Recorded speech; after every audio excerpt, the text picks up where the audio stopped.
1, 2, 1, 2. Alrighty, guys. Welcome to this episode of Aussie English. Let me open my kombucha here. So, kombucha is becoming more and more popular in Australia, and it is really good for your gut. And I've been drinking a lot of them because it's kind of sugar-free. It has live bacteria in it, which are good for your immune system, for your gut, everything like that. What is it called here? Bacillus coagulans. There you go. Probiotic culture. And it is just ubiquitous now in Australia. It's all over the place. You can find it everywhere. So guys, welcome to this episode of Walking with Pete, where once again I am not walking, but instead sitting on my bum in my office, which, as you can probably see if you're watching this as a video, it's pretty bare. So let's see if I can turn the computer around. You'll probably see in the background here that everything is packed into boxes because we are in the process of moving house. So it is currently, if I can check the date just to make sure, it's the 18th today. So we will be moving in exactly 1 week into our new house, which is exciting. We can get to that in a bit. The main reason that I wanted to do today's episode was just to give you a bit of an update on things. As you guys know, I like to sort of share my life, let you know what I'm up to, let you know the news, family, habits, hobbies, everything like that I'm up to, and plans for 2021. So I have just dropped Noah off at daycare. He's a little rascal. So he is there at a family daycare in a nearby suburb near Geelong. So I drive him in there, and meanwhile my wife is at the hospital. So I don't think that I've mentioned any of this stuff on the podcast yet, but we had some actually really bad news when Kel went for her last ultrasound for checking the growth and progression of our baby. She's currently 7 months old inside of Kel, obviously. Kel hasn't given birth yet. But so we went in to get an ultrasound. I think it was the 28th week ultrasound to just check growth. And it took forever. And then after that, they pretty much said, go to the hospital now. You need to go right now. You know, I think Kel was like, oh, can I go later? Is it really that urgent? And they were like, right away, you need to go to the hospital now. So it turns out that the baby was too small and hadn't been growing, was in like the second percentile. So for any of you guys who know a bit about statistics, baby sizes, for example, will fall on a bell curve. You know, the 50th percentile is average. The 95th percentile is, everyone in the top 5%. The 5th percentile is the lowest 5% of that bell curve. So our baby was in the second percentile for growth. So in the smallest baby out of every 50 babies was the size of Joanna. So that's the name we're going to give our baby. So cat's out of the bag there. Joanna. Easy to say both in Portuguese and English. So we went to the hospital. Kel was there for like 6 hours getting tests, getting monitored, checking the baby. She came home. She was pretty upset, obviously. I mean, we both were pretty upset, but Kel definitely a lot more upset for obvious reasons. And it was pretty hard news, pretty difficult news to deal with because she was blaming herself the whole time, thinking she'd done something wrong. She hadn't been eating well, all that sort of stuff, where the doctors were saying, this is unavoidable. It's not really your fault. It could be a genetic issue. It could be a placental issue. Where the placenta has attached to the uterus. But when they did all of the monitoring, the tests, everything looks fine. So that's the sort of good news that's come out in the last week or so of them doing a bunch of these tests. They've found that she's incredibly healthy. She looks proportionately normal. She doesn't look like she's got any genetic issues. Kel's had to have the amniotic test where they put a needle into her stomach and pull out a bit of the fluid inside the placenta in order to check the genetics again, just to be sure, because there is a very slim chance by the sounds of it that there could be some kind of genetic issue, in which case we would potentially have to consider termination. And again, that's not something either of us wants to think about.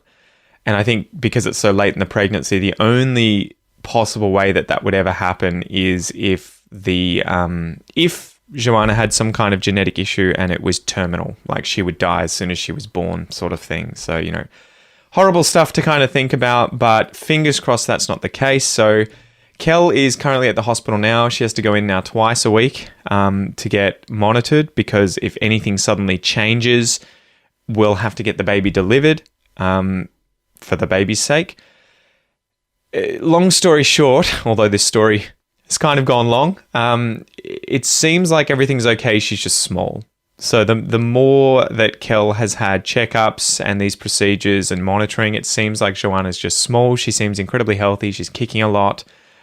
She just seems very small. So fingers crossed everything's going to go well. We are having to but she's having to go to Melbourne tomorrow because if Joanna is delivered early, if she is very small, Melbourne Women's Hospital, I think, or the Children's Hospital there is where it's the best place in Victoria, probably Australia, for small baby care. So it will be most likely that Joanna will be born in Melbourne, and we have to sort of go up there and deal with all that. So that has been an interesting start to 2021. That is definitely a big spanner that has been thrown in the works, right? There's a good expression for you guys. If you throw a spanner in the works, like the workings of a machine, obviously you're going to have a lot of problems. Things aren't going to work smoothly.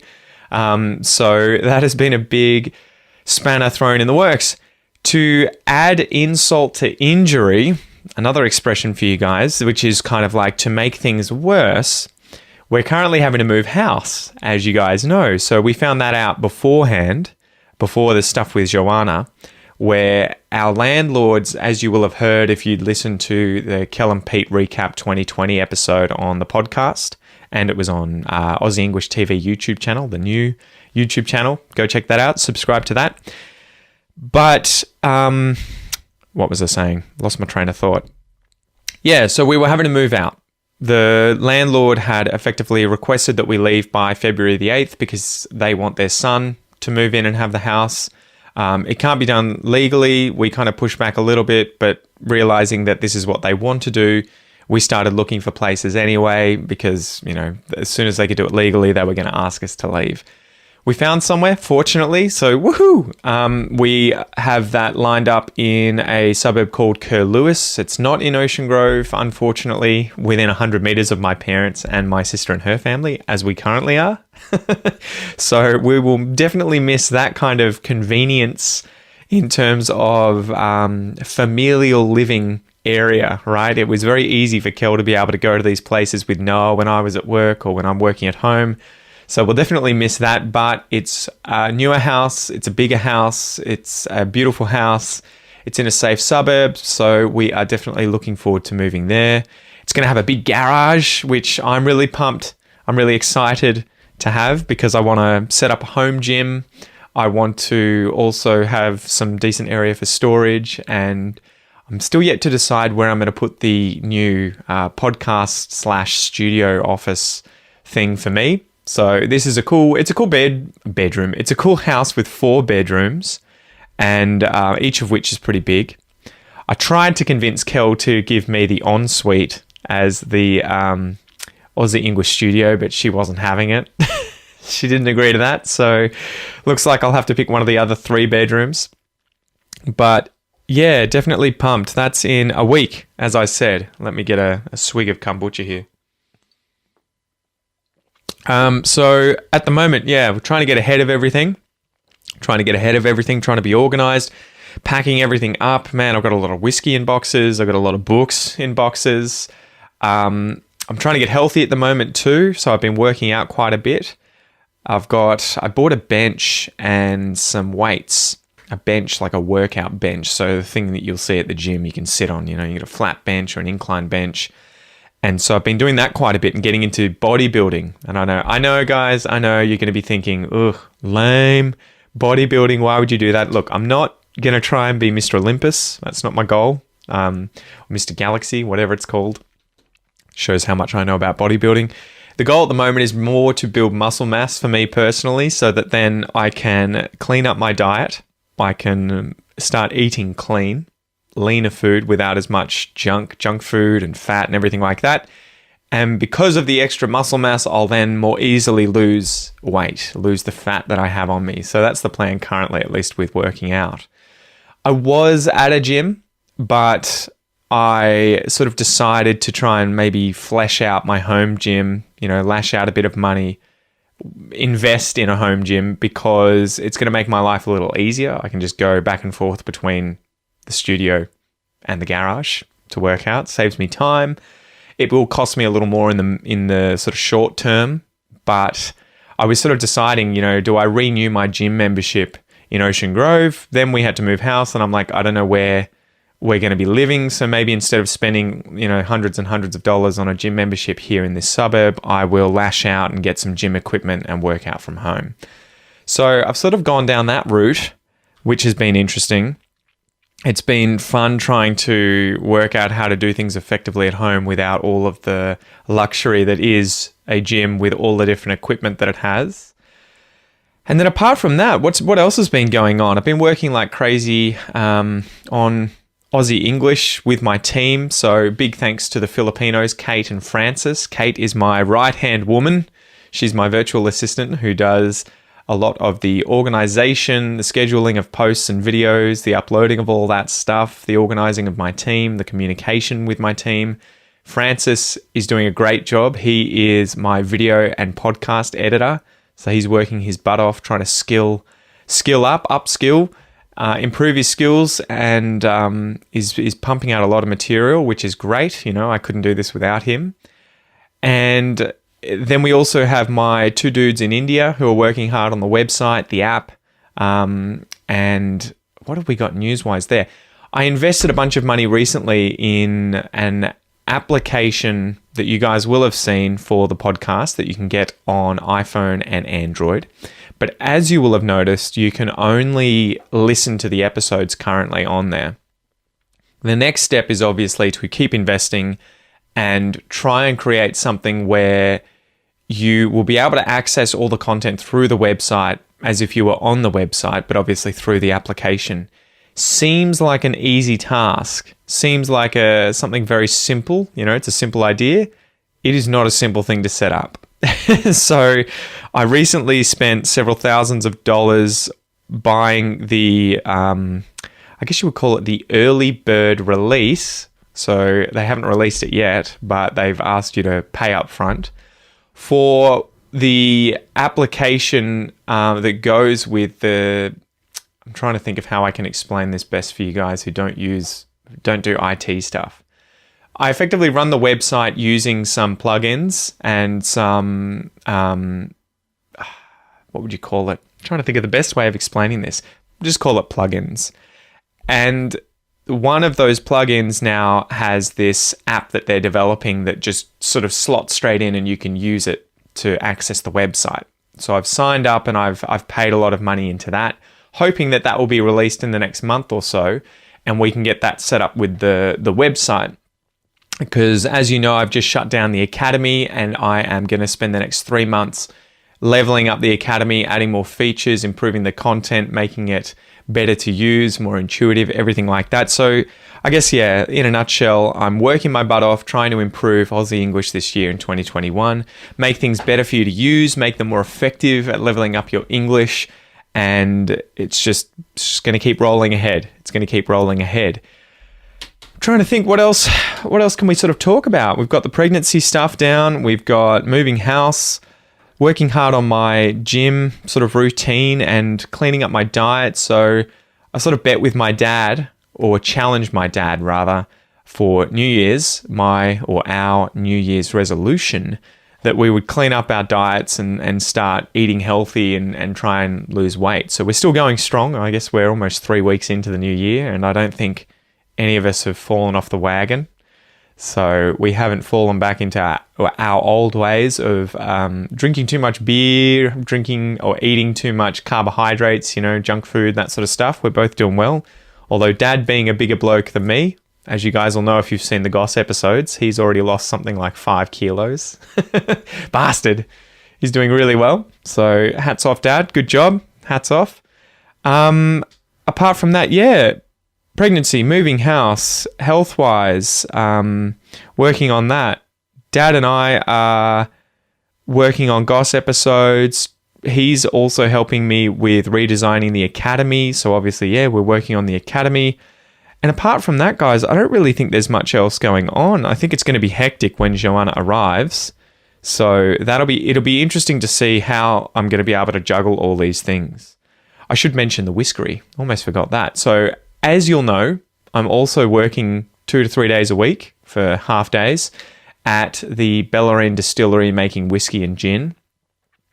Now, that is sort of, it's an interesting thing to discuss. My wife has mixed feelings about me doing this. On the one hand, she's kind of like, it's great that you're going out and you're doing something different and you're earning a little bit of extra money doing something else. But on the other hand, do you have enough time to be doing this? You could be working on Aussie English. You could be at home with us. We don't probably need all of this extra money coming from the Whiskery, to be honest. But it is interesting when you have to balance up these different things. So trying to think of how I can really sort of break it down, why I decided to do that and what it's been like. I guess for me, a big part of wanting to work at the Bellarine Distillery was that I was obviously getting into whiskey. I was getting interested in whiskey and how to make it and what goes into it. And as you guys know, I sort of dive deep when I get into something. When I get interested in something, I'm a very sort of passionate person, kind of burns hard and fast. If it were a flammable liquid, I guess. But I needed to get out and about and do something different. I needed a change of scenery. That's probably a good way of explaining it, a good expression there for you guys. I needed to interact with other people. I kind of really missed that with working behind a computer and at a desk and doing a lot of Aussie English. Don't get me wrong, I absolutely love creating content for you guys. But it is a bit of a lonely job at times because, as you'll see if I move this around, there is no one else here. This is just me. It's just me sitting here doing the content 99% of the time. Well, maybe 80% of the time. Dad's here sometimes doing the Goss episodes. I do interview people, but it's not really the same, right? You don't just get to shoot the breeze, hang out, and while you're working. So it's been an interesting thing. On the one hand, I probably would make more money if I were just focusing my time on Aussie English, at least, hour for hour in terms of trading time for money. But at the same time, working at the Whiskery and the Bellarine Distillery, the Whiskery is the name of the restaurant there, it gives me a change of scenery. It sort of refreshes me socially and psychologically, where I get to interact with other people. I get to step away from family and from Aussie English and from home. I get to, go out and do something else. And then after a few hours, come back into the fray. There's another good expression for you. I come back into the fray, into the thick of things, and feel rejuvenated, refreshed. I feel happy and sort of, refreshed and ready to go again. And this is something that I know is a bit of a luxury for me, and Kel can't necessarily do this. I'm trying to encourage her to do this more. Step away from Noah, leave Noah with me or my parents and go away and do something for her. But easier said than done. Another good expression. It's easier to say that, but it's not easy to do it. Easier said than done. So, we'll see how long I can keep this up for, but it is an absolutely beautiful work environment. The people there are amazing. They're incredible people. Everyone is just so nice and lovely to hang out with and talk to.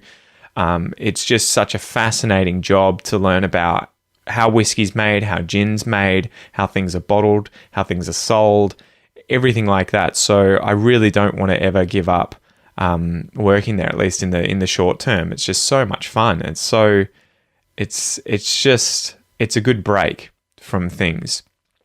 But I've got to keep my eye on the prize. I've got to keep focused on what I'm doing with Aussie English and keep leveling that up. Aside from that, I don't know if there's much else to really talk about. I've got a few ideas. I've got a lot of things coming. There's a lot of stuff in the works for Aussie English guys, especially content-wise. I'm working hard on the main channel, trying to keep that focused on English lessons and Australian English, and sort of keep the interviews, the goss, and these sorts of podcast episodes on the Aussie English TV YouTube channel. So as you'll notice, there's 2 channels now. There's just the main Aussie English the main Aussie English channel, and then there's the secondary Aussie English TV channel. It's kind of just dumping everything in the one place, and I think it was a bit confusing for subscribers. I'm also working my butt off on Portuguese, or at least I'm trying to. So, it's one of those, I need to talk the talk and walk the walk, right? So, in other words, I need to, obviously tell you what you guys should do, but display that I am also putting that advice into action by doing what I tell you guys to do with studying, with working hard on your English skills. So 2021, I am definitely trying to improve Portuguese as much as possible. And this may be an interesting point to start sort of talking about the intermediate plateau, the intermediate plateau that people talk about. It's a bit of a contentious issue where people say it does exist, people say it doesn't exist. I definitely think it does, in terms of you sort of hit a certain level in your language where it suddenly feels like you're not improving very much anymore, and that it's a lot harder to get to the next level. What I think is happening here, from my own experience with Portuguese and with French, is that you get to a certain level in your language skills, whatever the language is, where you can communicate effortlessly, but not perfectly. And so because you can communicate and people understand you the majority of the time, and you've kind of learnt how to talk about all the most basic stuff in your life, friends, family, work, home, hobbies, everything like that, and you kind of do the same thing all the time. You talk about those things all the time. You get very comfortable in that sort of bubble of English or French or Portuguese, as it is in my case. And you don't venture outside of it. So you're not pushing yourself anymore. And so you don't continue to improve. It's sort of a self-fulfilling prophecy, right? You don't improve because you don't need to, but you also don't improve because you're not pushing yourself, and it kind of feeds on itself. So it is interesting. I feel with my Portuguese, I am highly, highly fluent, but only at that kind of core range of things like friends, family, hobbies, life at home, because it's what I talk about, use, discuss every single day. So if I want to get better, I have to keep pushing. I have to keep reading new things. I mean, and you guys will know better than anyone. No duh, Pete, obviously. But it's easier said than done a lot of the time. You get distracted with things. You get a job working at a distillery. You have, your normal job. Your wife's pregnant. You're working out. And so sometimes you put language improvement on the back burner. It becomes secondary. It's less important than other things in your life.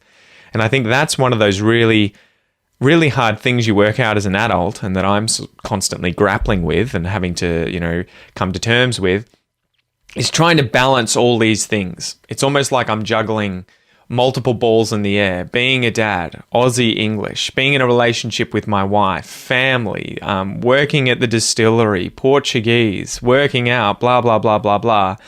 And you have to try and work out, obviously, which of these are the most important, because you can't do everything. You realize pretty quickly you've only got 24 hours in a day. But then also that if you want to get results in a number of different things, you kind of just have to make sure that you're chipping away at it slowly but surely over time. That you don't necessarily have to think, I didn't study for 3 hours today, so I'm not going to bother. Instead, the healthy thing is to be like, I'm going to do 20 minutes today, and then tomorrow, and then the day after. The same with fitness. So I find myself in the category of people where I want to go hard, I want to do a lot, but if I can't do it, I kind of give up. And I have to this year try and focus on little by little by little, doing a little bit every single day. I think in French it's called l'esprit Kaizen, which I think is actually Japanese for the Kaizen spirit. And the basic idea here, I learnt this from Johan from Français Authentic French. Great podcast, guys. You know about this. This is where Aussie English came from. I got the idea from Français Authentique. He talked a lot about the Kaizen spirit, which was this Japanese philosophy or idea that you do a little bit every single day. And like investing money, you start to get these results, but it takes a while for them to sort of come in. You just chip away a little bit by little bit. So that is what I'm currently working on this year, trying to apply the Kaizen spirit thing to my Portuguese, to my health, to Aussie English, to my family as well, and just making sure that every single day I invest a certain amount of time into all of these things. Obviously, there's a hierarchy. Certain ones are more important than other ones. I also don't punish myself if I miss out from day to day. The basic thing, the same thing that I think you guys should apply with English, is just keep on keeping on, right? Every single day, try and do something. If you miss something, it's not a big deal. Keep going the next day. But the biggest thing is just to keep moving forward. So that is probably enough for today's sort of walking with Pete whilst Pete is sitting on his bum in his empty office full of boxes episode. Hopefully you got a lot out of it, guys. Hopefully it's given you food for thought, right? That's an expression that means giving you information that you can think about, that you can consider. Hopefully you can take these ideas that I'm kind of talking about, these things that I'm doing in my life, and you can apply analogous kinds of things to your life. Think about, what are you doing for your health? How are you going to improve that? What are you working on? What are you doing with your English language skills? And how are you planning this year in 2021 to take them to the next level? How are you challenging yourself? How are you going with spending enough time on you personally or on your family? So that's probably enough. Thank you for joining me, guys. I am your host, Pete. This is Aussie English, and I'll see you next time, and wish me luck. Hopefully this year is going to turn out better than 2020 and how it's already been for us. See you guys.